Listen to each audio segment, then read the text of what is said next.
नमस्कार साथियों, मैं आपका दोस्त डॉक्टर निसार चौधरी। आज के एपिसोड में हम बात करने वाले हैं सरपंचों को लेकर। जैसा कि आप सभी को मालूम है कि हर गांव के अंदर एक सरपंच होता है, जिसको गांव का मुखिया भी बोला जाता है।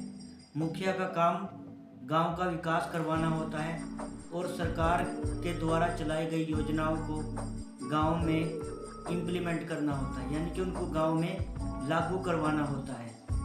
और जो योजनाएं गांव में इम्प्लीमेंट नहीं होती, उनको इम्प्लीमेंट करवाना जो कार्य होता है वह मुखिया का होता है।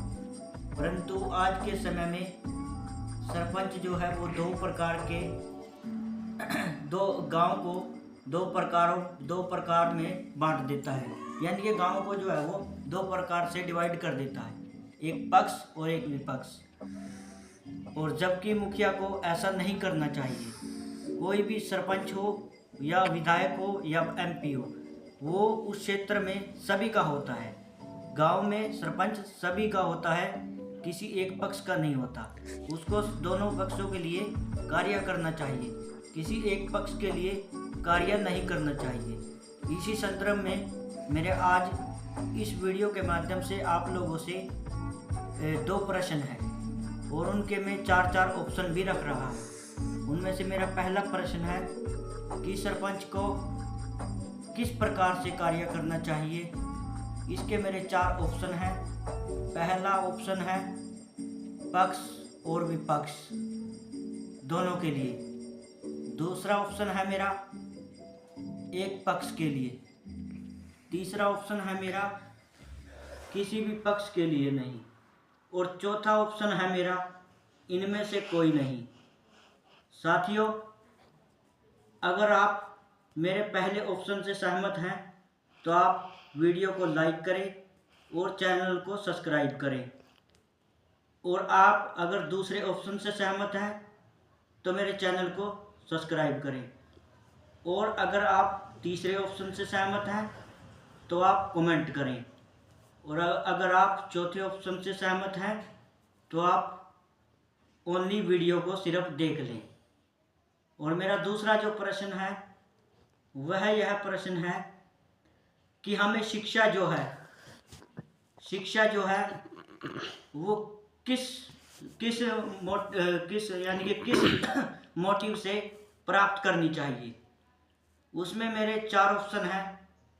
जो जिस भी ऑप्शन से आप सहमत हो उस पर आप टिक करिए। उसमें मेरा पहला ऑप्शन है शिक्षित और नौकरी के लिए।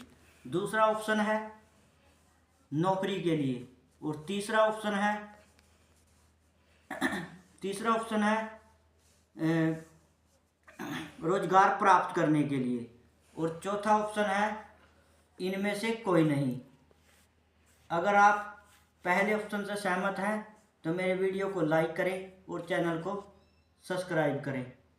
और अगर आप दूसरे से सहमत हैं तो मेरे चैनल को सब्सक्राइब करें सिर्फ ओनली। और अगर आप तीसरे से सहमत हैं तो कमेंट करें। और अगर आप कोई से भी सहमत नहीं हैं तो वीडियो को ओनली आप देख लें। साथियों, मेरा इस वीडियो को बनाने का यही मोटिव है कि जो भी हमारे सरपंच साहबान हैं या कोई भी व्यक्ति जो गांव का मुखिया है, उसको गांव के लिए कार्य करना चाहिए। गांव में जो योजनाएं सरकार की तरफ से लागू नहीं हुई हैं उनको लागू करवाना चाहिए।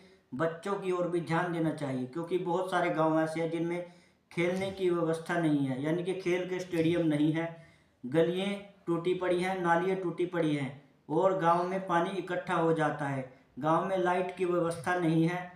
बहुत सारे गांव ऐसे हैं जिनमें वो जो नए मॉडल की लाइटें हैं, जिनको हम लड़ी टाइप लाइट बोलते हैं, वो लगी हुई हैं। लेकिन हमारे बहुत सारे गांव ऐसे हैं जो आसपास के, और जिस गांव में मैं भी रहता हूं, उन गांवों में वे लाइटें नहीं लगाई गई हैं अभी। ओनली सिर्फ वो जो खंभों पर लाइटें टांगी जाती हैं वही लगी हुई हैं। जबकि वे लाइटें अगर गाँव में लगे तो गाँव का जो विकास है वो अलग दिखाई देता है। और गाँव के अंदर लाइब्रेरी की व्यवस्था होनी चाहिए। और एक गाँव के अंदर जो ज़रूरी मुझे लगता है सबसे इम्पोर्टेंट, जो मुझे अभी फैक्टर लगता है, जो हाल ही में इम्प्लीमेंट होना चाहिए गांव में, वो है एक जिम की व्यवस्था भी होनी चाहिए, ताकि लोग और स्टूडेंट जो नए हमारे बच्चे हैं वो अगर कई बार वर्जिश नहीं कर पाते कहीं पर जा कर के, तो ताकि वो जिम के माध्यम से वर्जिश कर सके, अपनी फिटनेस को ठीक तरह से रख सके। तो आज के वीडियो में मैं सिर्फ इतना ही कहूँगा। धन्यवाद। जय हिंद, जय भारत।